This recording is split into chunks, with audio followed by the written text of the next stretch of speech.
Conozcamos la Biblia con el padre Claudio Doglio.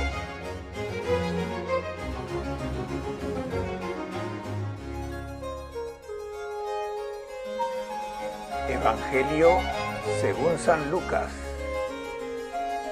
El centro del tiempo.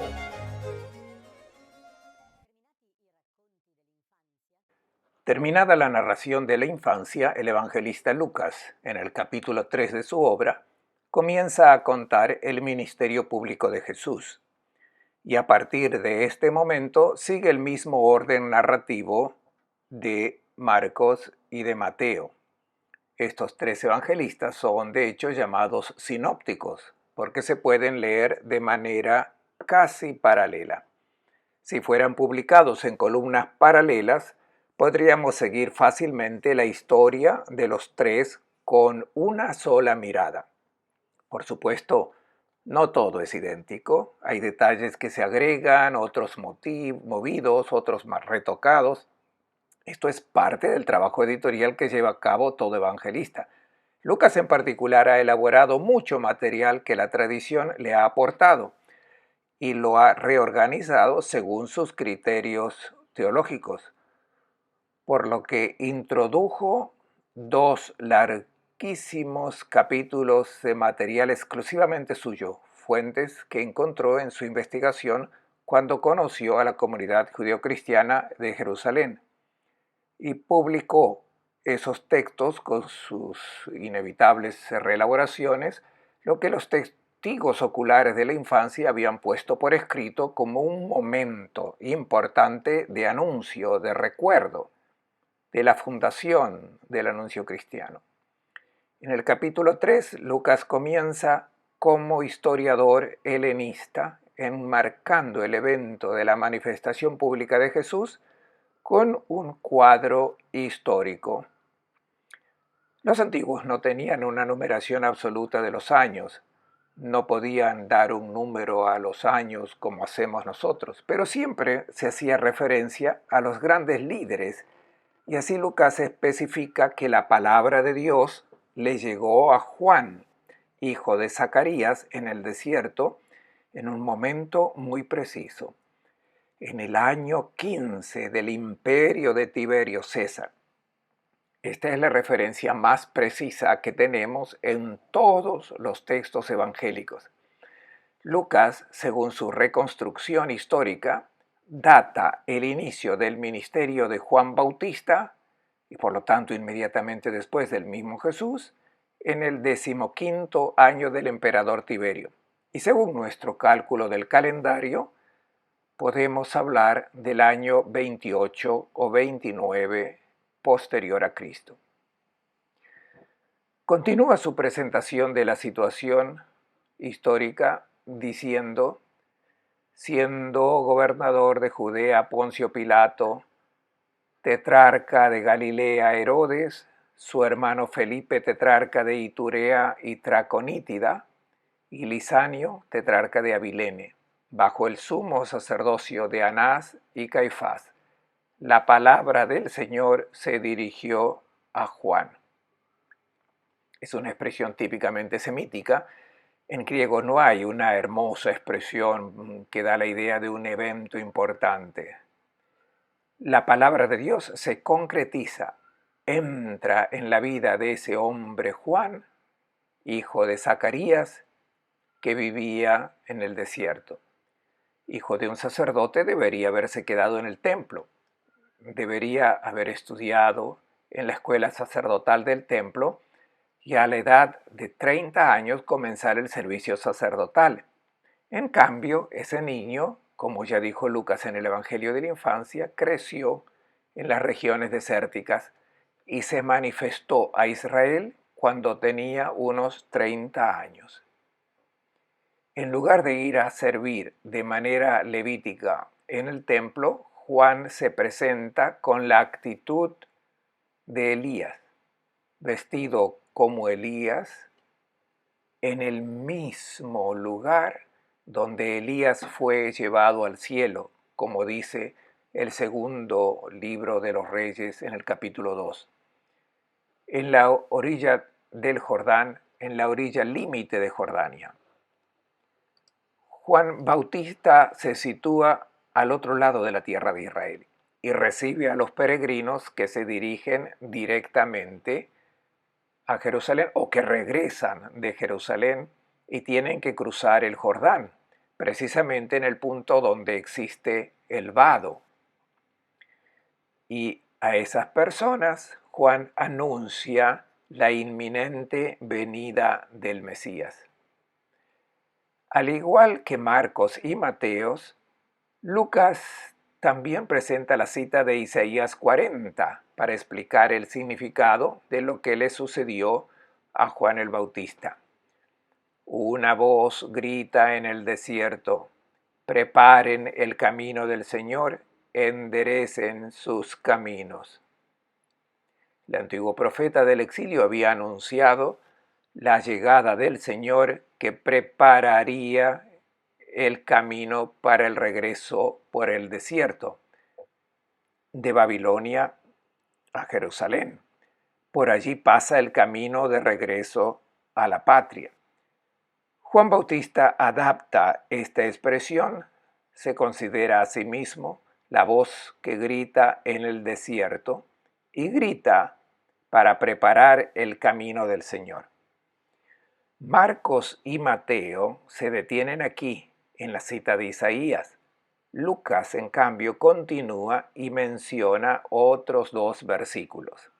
Todo barranco se rellenará, montes y colinas se aplanarán, lo torcido se enderezará y lo disparejo será nivelado, y todo mortal verá la salvación de Dios. Lucas sigue la tradición que usaba estos versículos de Isaías, pero alarga la cita porque le interesa llegar al versículo en el que se menciona la salvación de Dios. Para preparar el camino al Señor es necesario realizar una obra de aplanar la tierra, bajar de las alturas, llenar los valles. Son imágenes metafóricas para indicar el cambio de nuestras actitudes para poder recibir al Señor. Pero el anuncio evangélico fundamental es que toda carne, dice literalmente el texto hebreo de Isaías y la cita griega de Lucas, toda carne, todo ser viviente verá la salvación de Dios.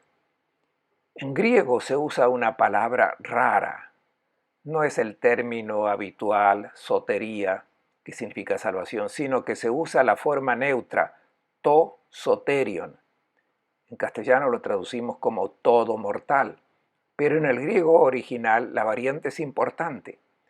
Podríamos decir que cada ser vivo experimentará la obra salvadora realizada por Dios. Esta palabra le gusta mucho a Lucas, hasta el punto de que determina una especie de gran inclusión.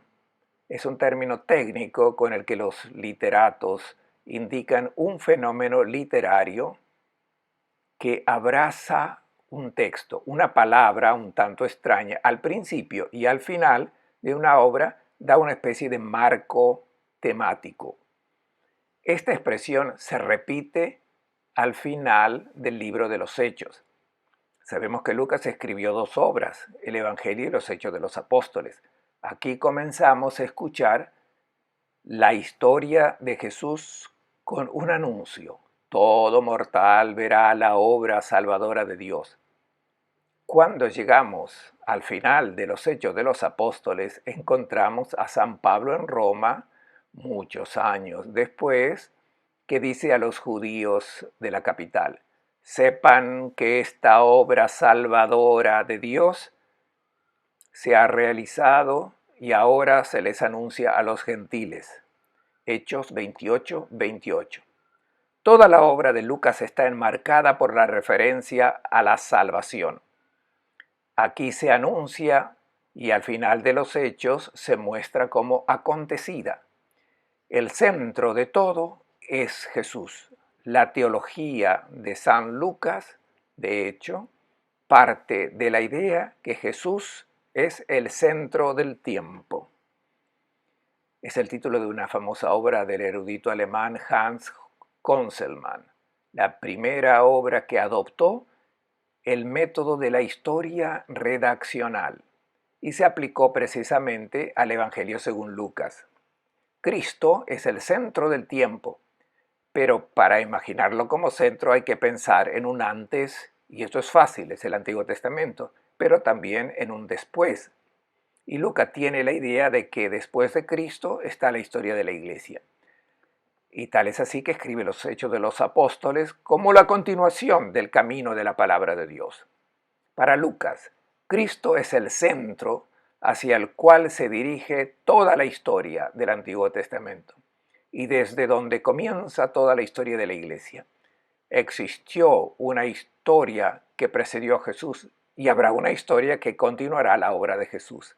Él es el centro y el centro como Salvador.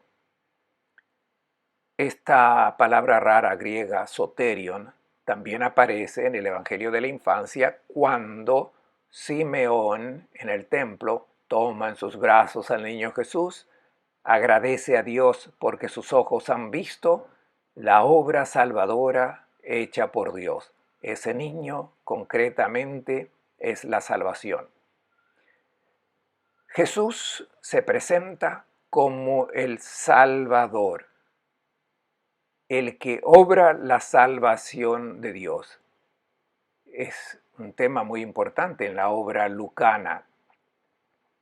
Trato de aclarar un poco la idea de salvación, porque no es simplemente la liberación de un problema o la posibilidad de evitar una dificultad. En el capítulo 17, Lucas, y solamente él, narra un episodio en el que 10 leprosos son curados por Jesús, pero solo uno regresa para agradecerle. Fue samaritano. Y Jesús nota con asombro y un poco de amargura, ¿no recobraron la salud los 10? ¿Y los otros 9? ¿Dónde están? Ninguno volvió a dar gloria a Dios, sino este extranjero. Y luego dice al samaritano sanado, ponte de pie y vete, tu fe te ha salvado. Lucas 17, 17, 19. Podríamos decir que 10 fueron sanados, pero uno solo salvado. Jesús nos salva de la lepra en sí, sana de la lepra para demostrar su capacidad para salvar a la persona humana. Solo uno de esos 10 sanados fue salvado porque él entendió el trabajo realizado por Jesús y volvió a agradecer para glorificar a Dios, para reconocer que Jesús es la poderosa intervención de Dios que salva.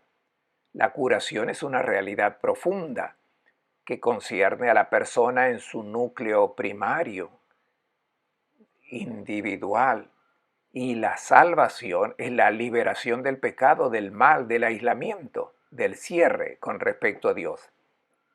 No olvidemos que Lucas es un discípulo de Pablo y escuchó durante muchos años la predicación del apóstol Pablo y aprendió de él el tema de la justificación, de la salvación que el Señor obra si por parte del hombre encuentra fe, aceptación, disponibilidad.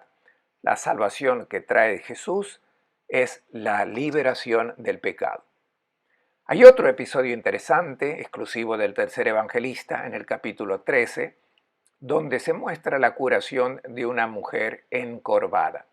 Imagine a esta pobre persona que tiene una enfermedad deformante, doblada en dos, con el rostro necesariamente vuelto hacia el suelo. Esta pobre mujer en un rincón de la sinagoga no pide nada, no interviene.